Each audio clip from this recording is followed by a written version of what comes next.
My mom secretly funded my high school bully's tuition with my inheritance, so I burned her perfect life to the ground in a courtroom showdown. I used to think the worst betrayal would come from a stranger, until I discovered it had been living under my own roof for 8 years, wearing my mother's face and calling it self-love. My name is Lucas Anderson, and I'm 26 years old. I work as a software engineer for a mid-sized tech company in Portland, Oregon. For the past 3 years, since my father passed away from cancer, I've been living with my mother Rachel in the house where I grew up. It seemed like the right thing to do. She was lonely, grieving, and I wanted to make sure she was okay. Dad had left us the house and a decent life insurance policy, including a college fund he'd specifically set aside for my future education and career development. What I didn't know was that while I was trying to take care of her, she was busy destroying every ounce of trust I'd ever had in family love and human decency. The first sign that something was off came about 6 months ago. Mom started going out more often, which initially made me happy. After Dad's death, she'd become something of a hermit, rarely leaving the house except for work at the accounting firm where she'd worked for 15 years. So when she began mentioning dinner plans with friends from work or book club meetings, I was genuinely pleased that she was trying to rebuild her social life. But then the little details started adding up. She bought new clothes, not morning attire, but bright, cheerful dresses that made her look younger. She started wearing makeup again, something she hadn't done since Dad's funeral. Her phone was constantly buzzing with text messages, and she'd smile in a way I hadn't seen since before Dad got sick.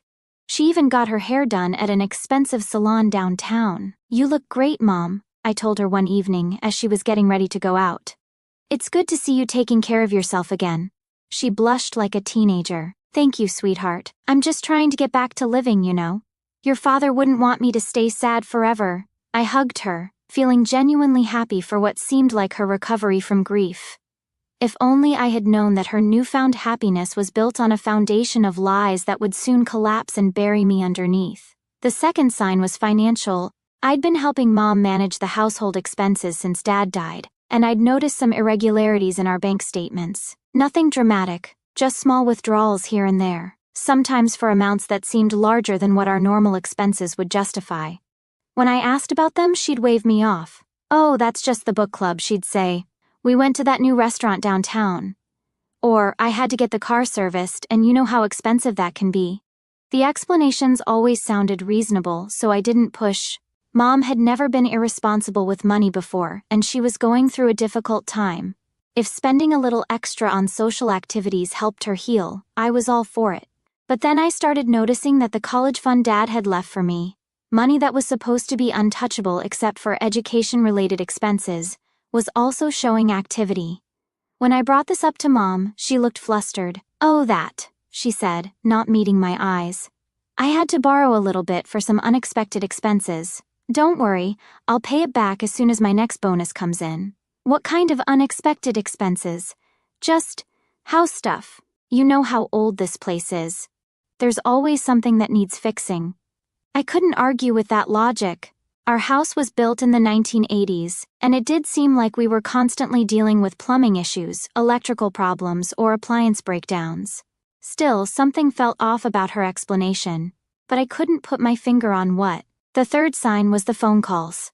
Mom had always been social, but suddenly she was getting calls at all hours, early morning, late evening, even during dinner. She'd always step outside to take them, claiming they were from work or the book club, but her voice would drop to an intimate whisper that didn't sound like professional or casual friendship conversations. One evening, I was in the kitchen getting a glass of water when I heard her on the back porch, talking in that same low, intimate tone.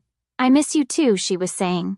"I can't wait to see you tomorrow." "No, Lucas won't be home until late. He's working on some big project at the office." I froze. Who was she talking to? And why was she discussing my schedule like she was planning something secretive? I crept closer to the back door, feeling guilty about eavesdropping but unable to stop myself. "You make me feel young again," she continued.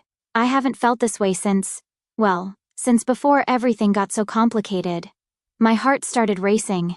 Was Mom seeing someone? The thought hadn't really occurred to me before. I mean, she was 52, attractive, and it had been 3 years since Dad died. It would be natural for her to start dating again. But why all the secrecy? "I love you too," she whispered. and my stomach dropped. Mom was definitely seeing someone, and it was serious enough that they were exchanging I love yous. But why was she hiding it from me? I would have been happy for her if she'd found someone who made her smile again. Unless there was something about this relationship that she knew I wouldn't approve of. The fourth sign was the one that changed everything. I was working from home one afternoon when I decided to grab lunch at the cafe downtown. As I was walking back to my car, I saw a familiar figure sitting at one of the outdoor tables.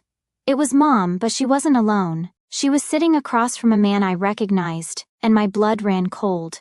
Mark Davis, Jacob Davis's father. Jacob Davis. The name alone was enough to make my hands shake and my chest tighten with the kind of panic I hadn't felt since high school. Jacob had been my personal tormentor from sophomore year until graduation. He was bigger than me, stronger than me, and he seemed to take genuine pleasure in making my life miserable. It started with small things, knocking books out of my hands in the hallway, calling me names, making jokes about my clothes or my glasses. But it escalated quickly. By junior year, Jacob was shoving me into lockers, stealing my lunch money, and once, memorably, he pantsed me in front of the entire cafeteria. The humiliation was so complete, so devastating, that I pretended to be sick for a week afterward, just to avoid facing everyone who had seen it. The worst part wasn't the physical bullying, it was the psychological warfare. Jacob had a gift for finding your deepest insecurities and exploiting them. He knew I was shy around girls, so he'd loudly announce to anyone within earshot that I'd never been kissed. He knew I was proud of my grades, so he'd accidentally spill things on my homework or steal my assignments. He knew I was close to my parents, so he'd make up stories about them that he'd spread around school. By senior year, I was seeing a therapist twice a week for anxiety and depression. I'd gone from being a confident, outgoing kid to someone who was afraid of his own shadow. The bullying only stopped when Jacob graduated and left for college, but the damage was done. It took me years to build back any sense of self-worth, and even now, at 26, I sometimes still heard his voice in my head when I was feeling insecure. And there was his father, Mark Davis, sitting across from my mother at a cafe, holding her hand like they were lovers. I ducked behind a parked car and watched them. Mom was laughing at something Mark was saying, her face lit up with genuine joy. Mark was leaning across the table, stroking her cheek with his thumb. They looked happy, comfortable, like they'd been doing this for a while. How long? How long had my mother been secretly dating the father of the person who had nearly destroyed my mental health in high school? I felt sick. Literally, physically sick. I managed to make it back to my car before I threw up in the parking lot. That night at dinner, I watched Mom carefully. She was humming while she cooked, practically glowing with happiness. When I asked how her day was, she smiled and said, "Oh, you know, same old routine. Work, errands, the usual. Did you do anything fun?" "Not really. Just grabbed lunch by myself downtown." The lie came so easily, so naturally, that I wondered how many other lies she'd been telling me. How long had this been going on? Did it start before Dad died? The thought made me feel even sicker. Over the next few weeks, I became obsessed with figuring out the timeline. I started paying closer attention to Mom's behavior, her schedule, her moods. I noticed that she was happiest on the days when she came home late from work or book club. I noticed that she always seemed to know when I'd be working late or out with friends, as if she was tracking my schedule to plan her own activities around my absence. I started checking our financial records more carefully, and what I found made my blood boil. The small withdrawals I'd noticed weren't so small when you added them up. Over the past 8 months, Mom had taken nearly $15,000 from various accounts, including my college fund. The money had been spent on restaurants, hotels, shopping trips, and even what looked like vacation expenses. But the most infuriating discovery came when I found a receipt that had fallen out of Mom's purse. It was from the University of Oregon, for a tuition payment in the amount of $8,500. The student name on the receipt was Jacob Davis. My mother had used my college fund, money my father had saved specifically for my education and career development, to pay tuition for the person who had tormented me throughout high school. I sat in my room that night, staring at the receipt, feeling like my entire world was collapsing. It wasn't just that Mom was dating Mark Davis, although that was bad enough. It wasn't even that she'd been lying to me about it, although that hurt terribly. It was that she had actively, knowingly used my money to benefit the person who had caused me years of therapy and emotional trauma. Did she not remember what Jacob had done to me? Did she not care? Or worse, did she remember and decide that her happiness with Mark was more important than the pain his son had caused me? I needed answers, and I needed them now. The next evening, I waited until Mom got home from what she claimed was dinner with the girls from accounting. She was practically floating as she walked through the door, her cheeks flushed and her hair slightly mussed. "Mom?" I said, standing up from the couch where I'd been waiting. "We need to talk." Something in my voice must have alerted her that this wasn't going to be a casual conversation. Her smile faded slightly, and she set down her purse with careful precision. "Of course, sweetheart. What's on your mind?" I held up the tuition receipt. "I found this." Her face went completely white. For a long moment, neither of us said anything. Then she sank down into Dad's old armchair, suddenly looking every one of her 52 years. "Lucas, I can explain. Can you? Can you explain why you used my college fund to pay tuition for Jacob Davis, the same Jacob Davis who made my life hell for 3 years?" She opened her mouth, then closed it again. I could see her mind working, trying to come up with an explanation that wouldn't sound completely insane. "It's not what you think," she finally said. "Then tell me what it is, because from where I'm sitting, it looks like you're dating Mark Davis and using Dad's money to support his family." Yes, Mark and I have been seeing each other. But Lucas, he's not the man you think he is. He's kind and funny, and he makes me feel alive again in a way I haven't felt since your father got sick. How long? What? How long have you been seeing him? She looked down at her hands. About 8 months. 8 months. So you started dating him right around the time Dad's life insurance money came through. It's not like that. What about Jacob's tuition? How do you explain that? Jacob is a good kid, Lucas. He's turned his life around since high school. He's studying engineering just like you did. Mark is struggling to pay for his education, and I thought, you thought you'd use my money to help the person who gave me panic attacks and depression? He was young. Kids do stupid things when they're young. That doesn't mean he deserves to have his future ruined because his family can't afford college. I stared at her in disbelief. So you decided to ruin my future instead? Your future isn't ruined, Lucas. You have a good job, you're doing well. I'm doing well because I worked my ass off to overcome what Jacob did to me. I'm successful despite what he put me through, not because of it. And now you're rewarding him for nearly destroying my mental health? You're being dramatic. The words hit me like a slap. Dramatic? Mom, I was in therapy for 2 years because of what Jacob did to me. I had panic attacks. I considered changing schools. I couldn't sleep at night because I was so afraid of facing him the next day. And you think I'm being dramatic? That was a long time ago, Lucas. You need to let go of the past. Let go of the past? You want me to let go of the past while you're actively using my money to benefit the person who created that past? She stood up, her own anger starting to show. That money isn't just yours, Lucas. This family has expenses, obligations. Dad left that money specifically for my education and career development. It's in the trust documents. I checked. You're not supposed to touch it except for those purposes. I'm your mother. I think I know what's best for this family. What's best for this family? Or what's best for your relationship with Mark Davis? How dare you? How dare I what? Question why you're stealing from me to support your boyfriend's son? The same son who used to call me faggot in the hallways and tell everyone I'd never amount to anything? Mom's face crumpled, and for a moment I thought maybe she was finally understanding the depth of what she'd done. But when she spoke again, her words shattered any hope I had for reconciliation. Jacob feels terrible about how he treated you in high school. Mark told me he's grown up a lot. He's not the same person he was back then. And you know this how? Have you been talking to Jacob? Well, yes. We've all had dinner together a few times. He's really a lovely young man now, Lucas. Very polite, very respectful. I think if you gave him a chance. You've been having dinner with him. I couldn't believe what I was hearing. You've been having dinner with the person who tormented me, using money that was meant for my future, and you think I should give him a chance?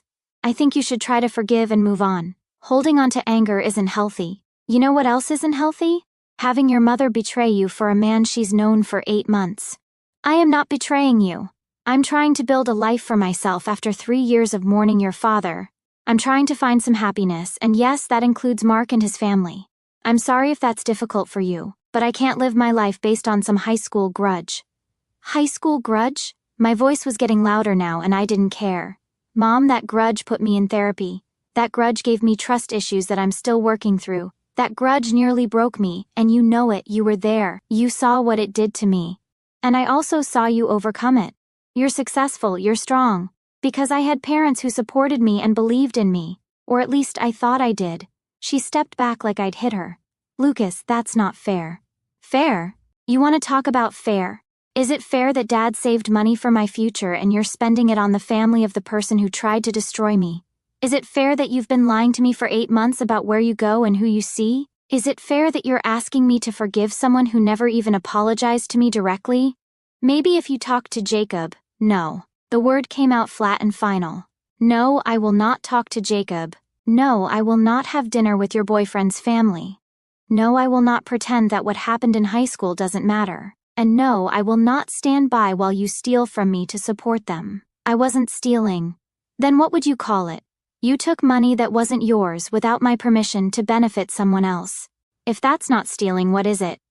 She couldn't answer that because we both knew I was right. I want the money back, I said quietly. What? All of it? Every penny you took from my accounts? Every dollar you spent on Mark and Jacob? Every cent of Dad's money that went to support your secret relationship? I want it back. Lucas, that's not realistic. Some of that money has already been spent. Then you'll have to figure out how to get it back. Sell something, take out a loan, ask your boyfriend for help. I don't care how you do it, but I want my money returned. And if I can't? I looked at her for a long moment. This woman who had raised me, loved me, and now betrayed me in the most fundamental way possible. Then I'll take you to court. The words hung in the air between us like a death sentence. Mom's face went through a series of expressions: shock, disbelief, hurt, and finally anger. You would sue your own mother? You stole from your own son.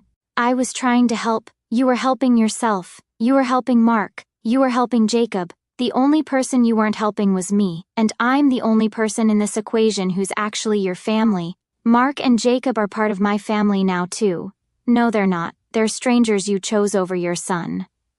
I turned to walk away, but her voice stopped me. Lucas, please, can't we work this out? Can't we find some kind of compromise? I turned back to look at her one more time. Mom, 8 months ago, if you had come to me and said you'd met someone and were falling in love, I would have been happy for you. If you told me his name was Mark Davis, I would have been concerned. But I would have tried to understand. If you'd asked me for help with some of Jacob's expenses because you cared about this family and wanted to do something nice for them, I might have even considered it, despite our history. Then why? But you didn't do any of those things. You lied to me. You snuck around behind my back. You stole from me. You used my father's money, money he saved while he was dying, money he specifically left for my future, to benefit the person who nearly broke me. And then, when I confronted you about it, you told me I was being dramatic and that I needed to get over it. She was crying now, but I felt nothing. The part of me that would normally comfort her, that would hate to see her in pain, had been shut off somewhere between discovering the tuition receipt and hearing her tell me to forgive Jacob. You made your choice, Mom. You chose Mark and Jacob over me. Now I'm making mine. I went upstairs and called a lawyer. The legal consultation was illuminating. According to the attorney I spoke with, Mom's use of the trust fund money was clearly in violation of Dad's will and the terms of the trust he'd established. The money was specifically designated for my education and career development, and using it for anything else, especially without my knowledge or consent, constituted a breach of fiduciary duty. You have a very strong case, the lawyer told me. The documentation is clear, and the unauthorized use of funds is well documented through bank records. I'd estimate you could recover not only the principal amount that was misused but also damages for emotional distress and possibly punitive damages as well. How long would something like this take? A case this straightforward? Probably 6 to 8 months, assuming the defendant doesn't want to drag it out. Most people settle once they realize how solid the plaintiff's case is. And what if she can't pay the money back?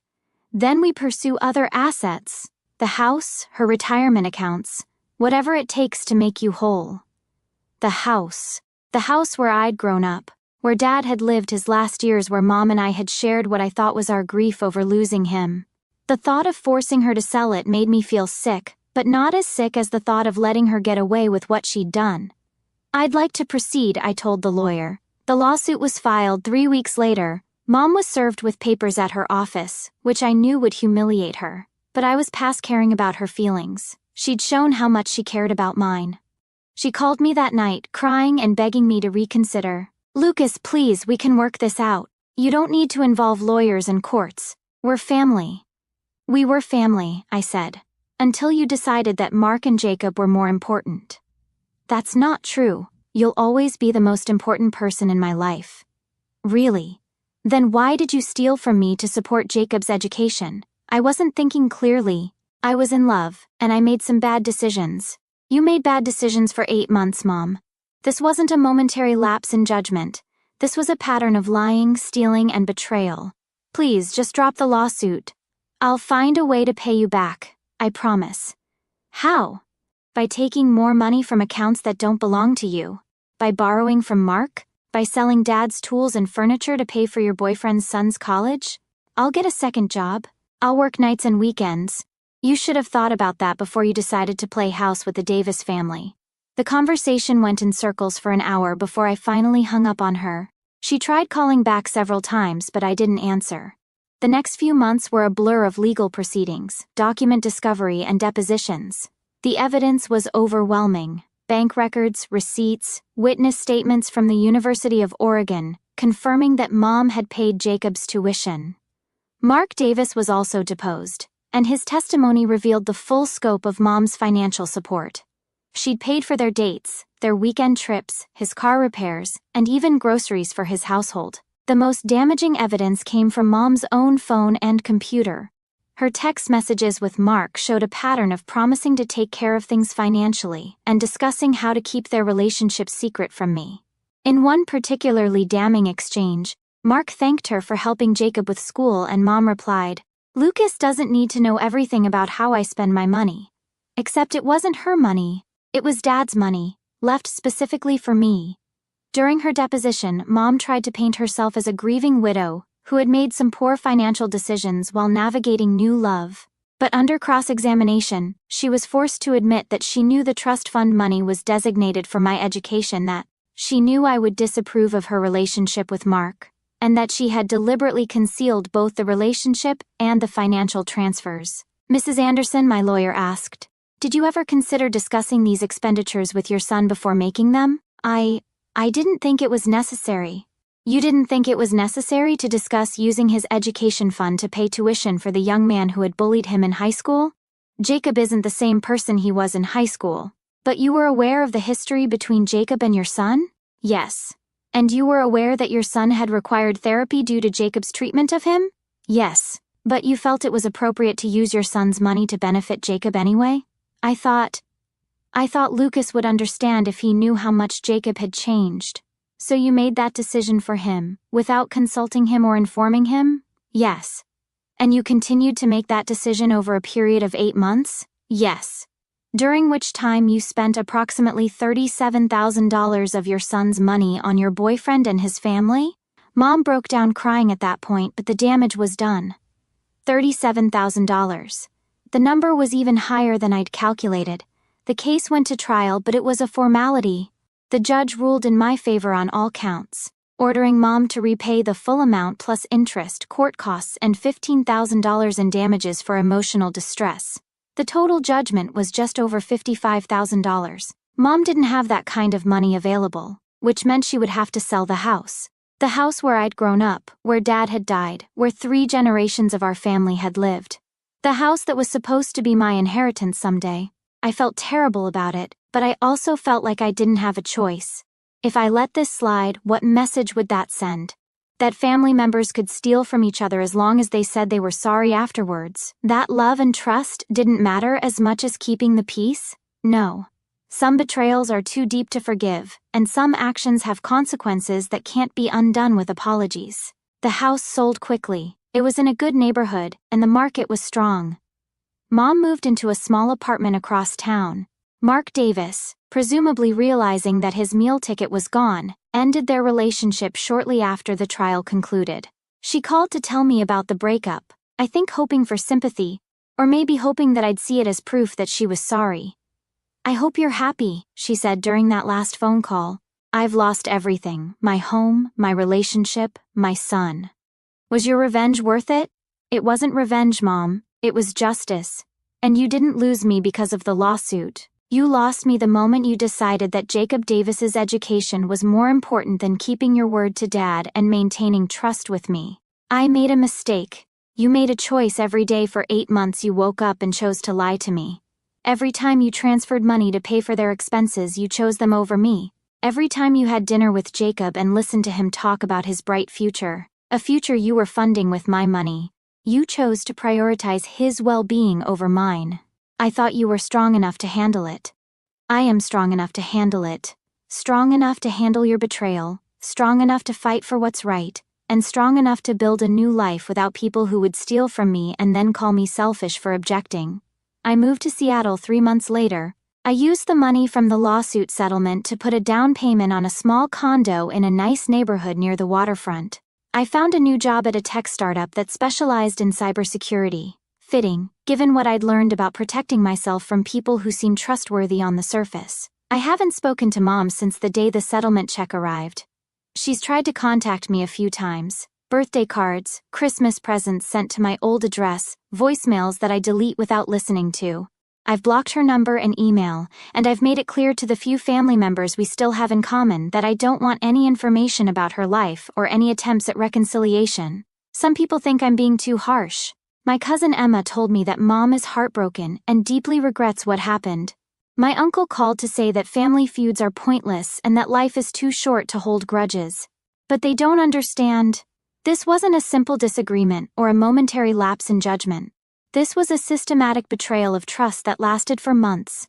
Mom looked me in the eye every day for 8 months while stealing from me and lying to me. She used money that my dying father had saved for my future to benefit the person who had traumatized me in my youth.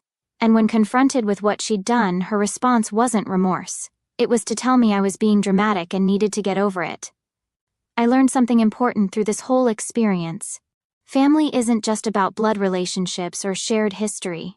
Family is about trust, respect, and having each other's backs when the world gets difficult. It's about making sacrifices for each other, yes, but also about honest communication and mutual support. The woman who raised me stopped being my family the moment she decided that maintaining her secret relationship was more important than maintaining her integrity with me. The woman who used my inheritance to pay for Jacob Davis's college stopped being my mother the moment she chose his future over mine. I don't hate her. Hate requires an emotional investment that I'm no longer willing to make. I simply recognize that she's not safe for me to have in my life.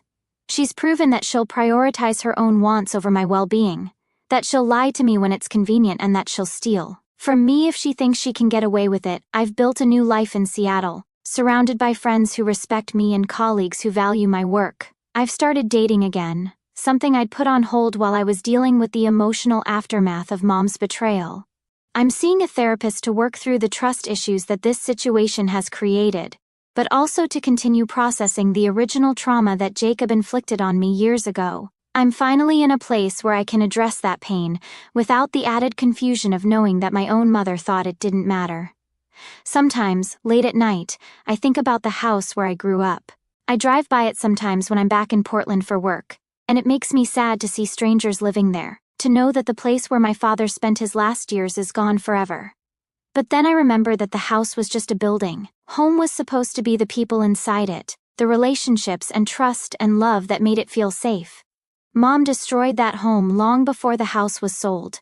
She destroyed it the first time she lied to me about where she was going. She destroyed it the first time she transferred money from my account to pay for Mark and Jacob's expenses. She destroyed it the moment she decided that her happiness was worth more than my trust. I've learned that sometimes the people who hurt us the most are the ones we trust the most. I've learned that love without respect is worthless, and that family obligations go both ways. I've learned that forgiveness doesn't always mean reconciliation, and that protecting yourself from toxic people isn't selfish, it's survival.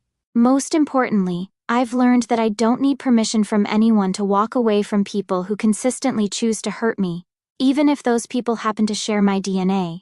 Blood may be thicker than water, but it's not thicker than self-respect, and it's not stronger than the right to live free from betrayal and manipulation. I'm 26 years old, and I'm finally building the life my father wanted me to have, one where I'm valued, respected, and free to pursue my own dreams without having to worry about the people closest to me sabotaging my future for their own gain. It took losing my mother to find my family, but that's a trade I'd make again in a heartbeat.